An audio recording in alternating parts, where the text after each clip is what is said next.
Halo teman-teman, sekarang kita akan membahas tentang gerak lurus beraturan atau GLB. Nah, sebuah gerak itu digolongkan sebagai GLB kalau gerak ini memenuhi beberapa syarat. Yang pertama adalah gerak ini adalah gerak lurus. Nah, maksudnya gerak ini tidak boleh berbengkok-bengkok misalnya, atau gerak ini tidak boleh misalnya gerak yang melingkar gitu ya. Ini bukan gerak lurus, jadi tidak termasuk dalam GLB. Nah, syarat yang kedua adalah geraknya harus beraturan. Geraknya harus beraturan. Yang abang maksud di sini adalah kecepatannya itu beraturan. Kecepatannya beraturan atau tetap. Oke, kecepatannya tetap.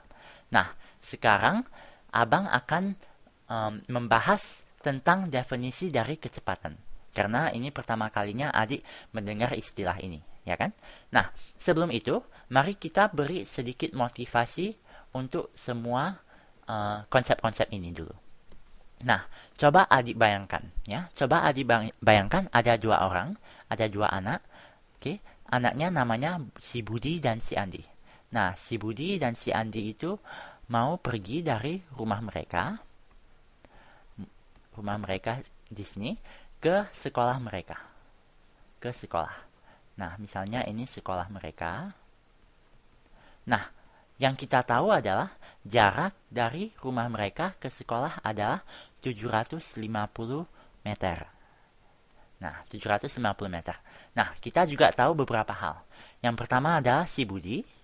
Si Budi itu waktu dia berjalan dari rumah ke sekolah, dia memerlukan waktu 8 menit. 8 menit. Sedangkan si Andi memerlukan waktu 10 menit. Memerlukan waktu 10 menit. Nah, kalau abang tanya adik sekarangnya, kalau abang tanya adik, siapa yang lebih cepat? Si Budi atau si Andi? Nah, adik setuju kan dengan abang kalau si Budi ini lebih cepat? Nah, mengapa?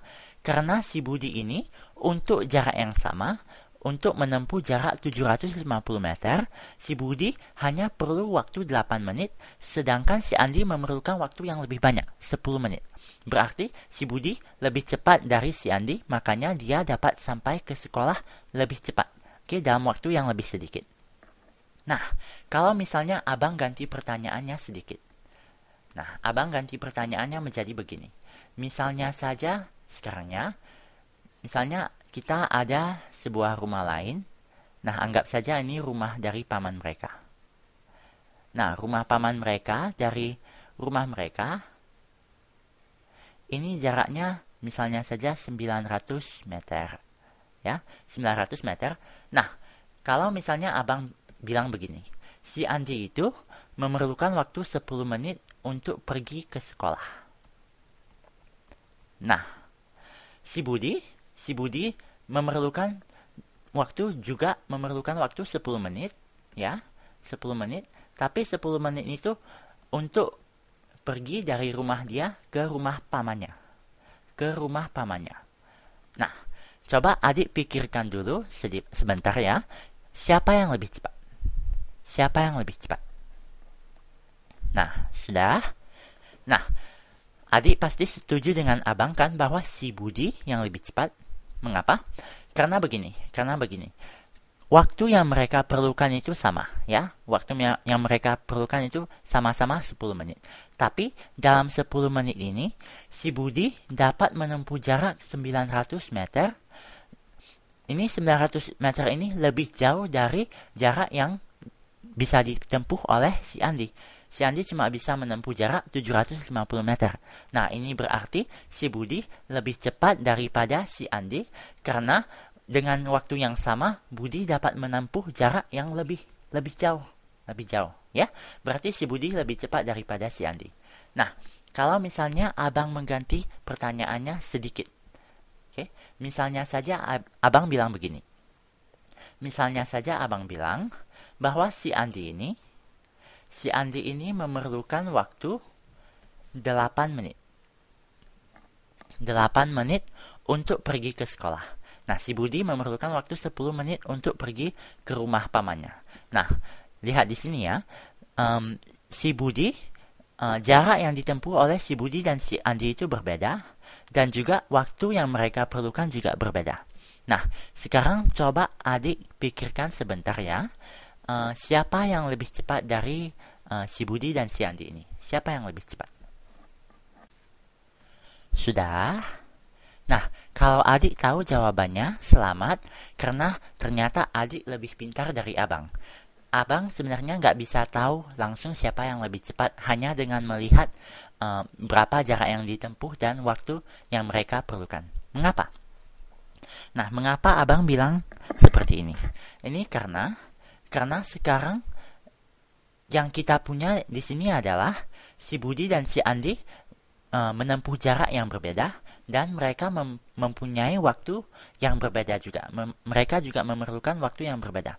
Kalau sebelumnya misalnya ya, kalau sebelumnya jarak mereka sama, kita bisa membandingkan waktu yang mereka perlukan untuk mengetahui siapa yang lebih cepat.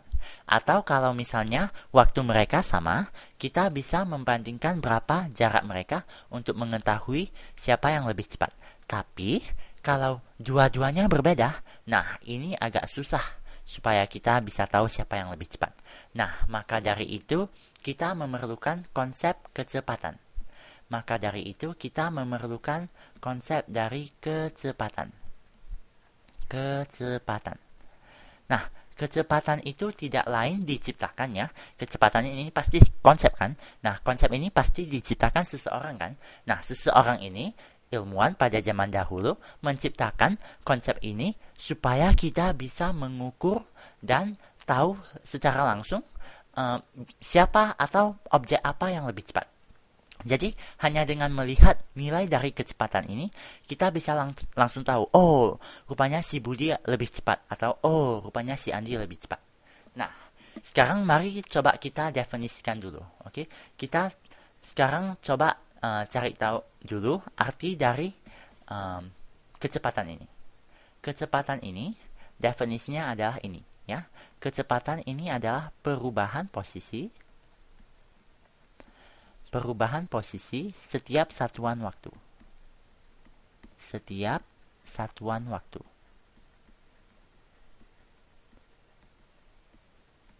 Nah, perubahan posisi ini tidak lain adalah yang kita namakan juga sebagai perpindahan. Perpindahan. Nah, sekarang mari kita coba untuk mencari atau menghitung kecepatan dari si Budi dan si Andi. Tapi sebelum itu, mari abang ringkaskan di sini dulu ya.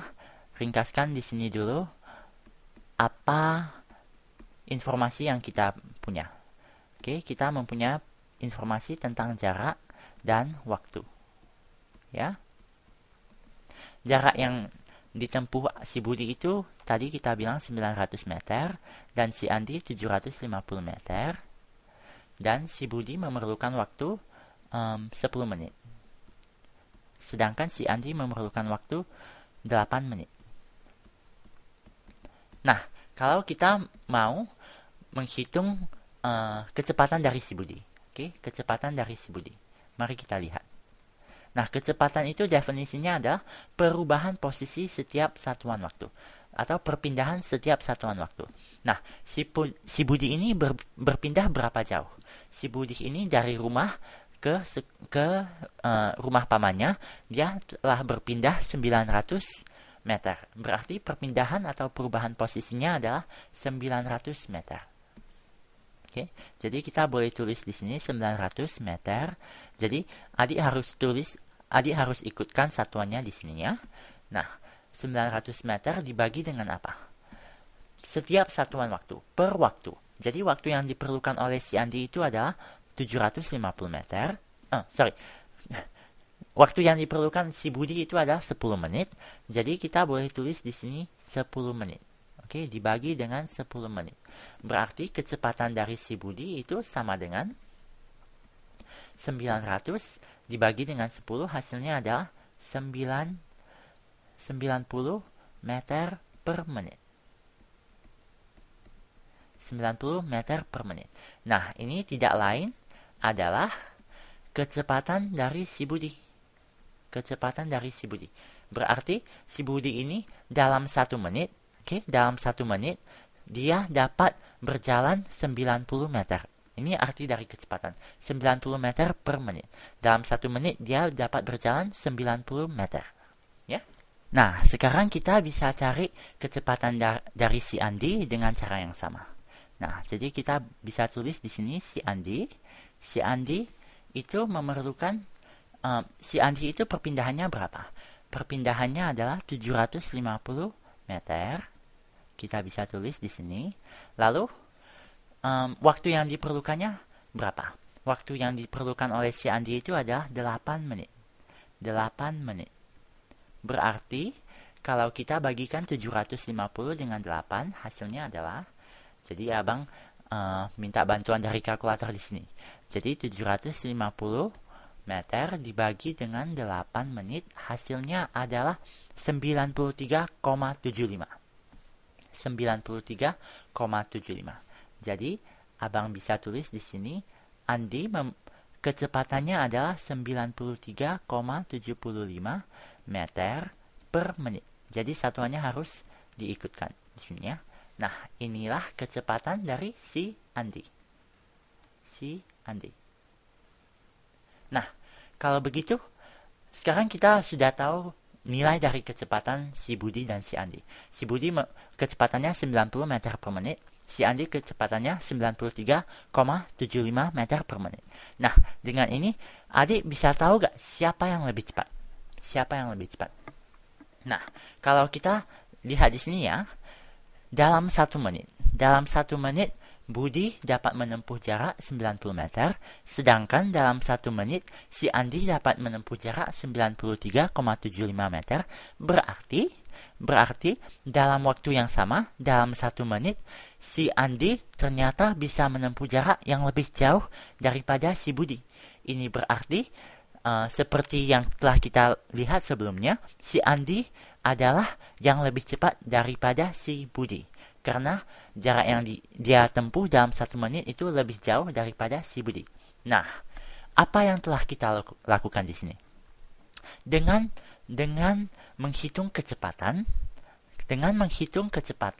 yang telah kita lakukan adalah menyelaraskan waktunya. Menyelaraskan waktu yang diperlukan oleh si Budi dan si Andi. Sedangkan sebelumnya, kita cuma tahu waktu si Budi sama si Andi itu 10 dan 8 menit, berbeda ya. Sekarang kita tahu bahwa waktu yang mereka perlukan ini sama, dan sekarang kita bisa membandingkan jarak yang ditempuh oleh kedua-duanya. Nah, karena itu kita bisa langsung tahu siapa yang lebih cepat. Yang mempunyai nilai kecepatan yang lebih besar itu adalah yang lebih cepat. Nah, dengan ini kita bisa tahu bahwa si Andi itu adalah yang lebih cepat.